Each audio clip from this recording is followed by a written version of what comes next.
For over 75 years, Canada and the United States shared a relationship that, by most measures, was unparalleled among nations. Stretching over 5,500 miles of contiguous land, the world's longest undefended border, these two countries cultivated a level of trust and interdependence that many scholars, diplomats, and policymakers considered exceptional. Welcome viewers to my channel. Please subscribe, like my video and turn on notifications so you don't miss our next update. The Canadian-American partnership extended far beyond geography.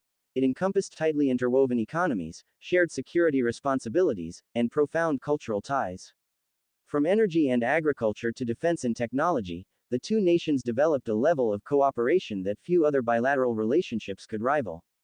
This alliance was anchored in the belief that mutual prosperity and security were best served through integration.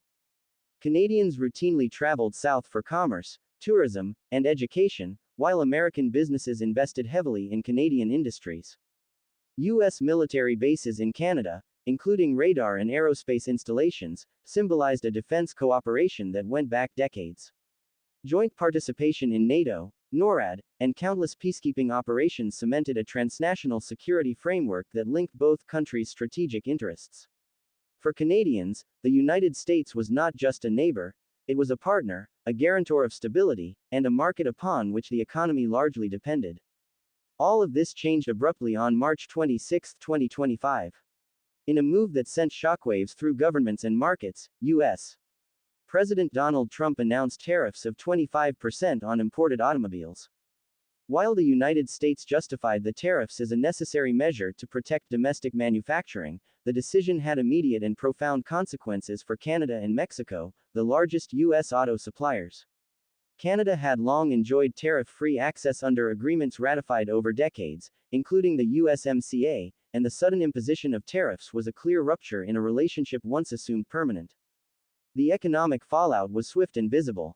By the second quarter of 2025, Canadian GDP had contracted by 1.6%, largely due to plummeting exports, and unemployment rose above 7%. Analysts warned that the initial impact was only the tip of the iceberg. Prolonged trade restrictions could reshape the Canadian industrial landscape, slow growth for years, and challenge the nation's social programs. But the implications went beyond economics. They reverberated across the geopolitical and domestic political spectrum, forcing Canada to reconsider its long-standing assumptions about reliance on the United States. Canada's response has been multifaceted, reflecting both urgency and ambition. The government laid out a strategy centered on three pillars: fostering internal economic cohesion, strengthening military capacity, and cultivating deeper ties with Europe. Each represents a substantial departure from the status quo and requires both political will and societal support. At the helm of this strategic pivot is Canada's new Liberal Prime Minister, Mark Carney.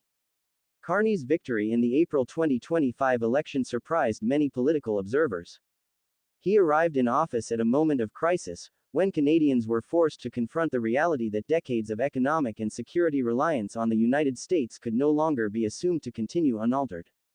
On the day following Trump's tariff announcement, Carney delivered a televised address to 41 million Canadians that amounted to a eulogy for the U.S.-Canada relationship. "The old relationship we had with the United States, based on deepening integration of our economies and tight security and military cooperation, is over," he said. Carney argued that Canada must fundamentally reimagine its economy and ensure that the nation could succeed in a drastically different world. Carney's remarks were not merely rhetorical. They reflected a recognition of structural realities that had long constrained Canadian autonomy. Geography, history, and economic patterns had created a country whose population, concentrated along the southern border, had developed deep economic and cultural ties with its southern neighbor. Even as Canadian leaders attempted to foster domestic trade, the gravitational pull of the U.S. economy remained powerful. The 1989 Canada-U.S. Free Trade Agreement, followed by NAFTA and the USMCA, further solidified this dependence, funneling roughly 85% of Canadian exports to the United States by the early 2000s, while interprovincial trade remained underdeveloped. Recognizing the risks of overdependence, Carney has moved swiftly to strengthen domestic economic cohesion. A key focus has been dismantling interprovincial trade barriers, such as licensing requirements and inconsistent product standards, which economists estimate could yield meaningful gains in GDP if fully addressed. Ontario, the country's largest province, has already implemented policies opening its labor market to certified professionals from other provinces, including engineers, electricians, and healthcare workers. Other provinces are moving in similar directions, creating the foundation for a more integrated national economy that is less reliant on the United States. But the challenge extends beyond regulation, it encompasses physical infrastructure as well. Despite Canada's modern image, much of its east-west infrastructure remains underdeveloped. Large stretches of the Trans-Canada Highway are still narrow, two-lane roads, limiting transportation efficiency. Energy infrastructure is even more constrained. Pipelines primarily carry Alberta's oil south to Gulf Coast refineries rather than east to Ontario and Quebec or west to Asian markets.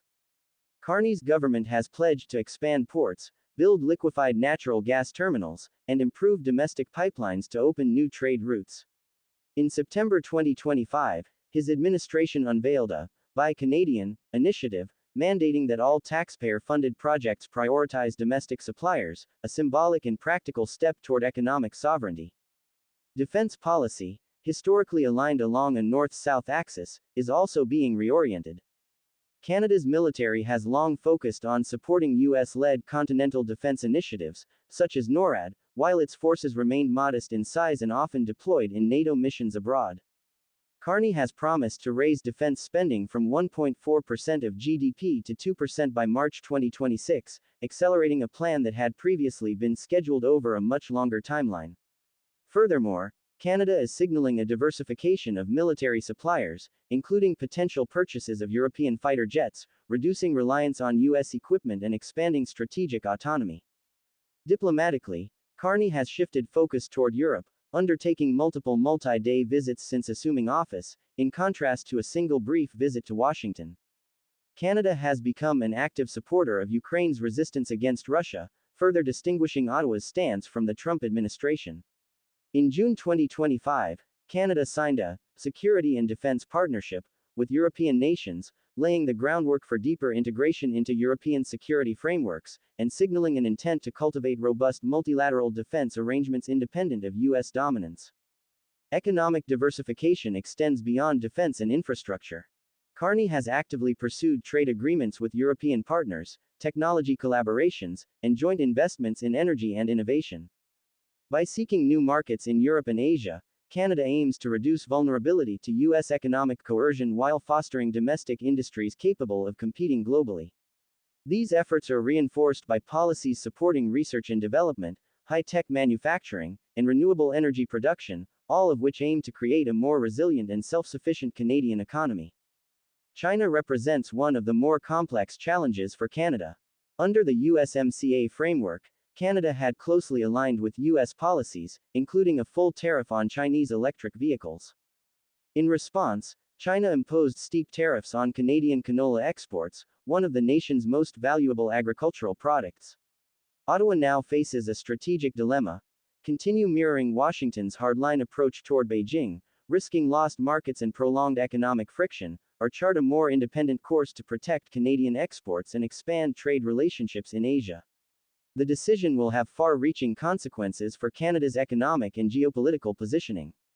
Carney has also demonstrated pragmatism in managing relations with the United States. He rescinded Canada's digital services tax on companies such as Meta and Google, which was widely welcomed in Washington. In September 2025, most retaliatory tariffs were lifted, leaving only aluminum and steel tariffs in place. While no formal trade agreement has been reached, Ottawa has maintained strategic flexibility, keeping the door open for negotiations, particularly with the USMCA review scheduled for 2026. Public sentiment in Canada has mirrored the urgency of these strategic moves. Anti-American sentiment has surged, fueled by frustration with Trump-era unilateralism and growing perceptions of US unreliability. Travel to the United States has plummeted, and boycotts of American products have increased, reflecting a broader sense of disillusionment. Canadians appear unwilling to tolerate repeated US protectionist measures, and this domestic climate adds pressure on the government to pursue independence in trade, defense, and foreign policy. Canada's realignment represents a generational shift in national strategy. Reducing dependence on the United States, strengthening domestic economic cohesion, and cultivating international partnerships will require years of sustained effort.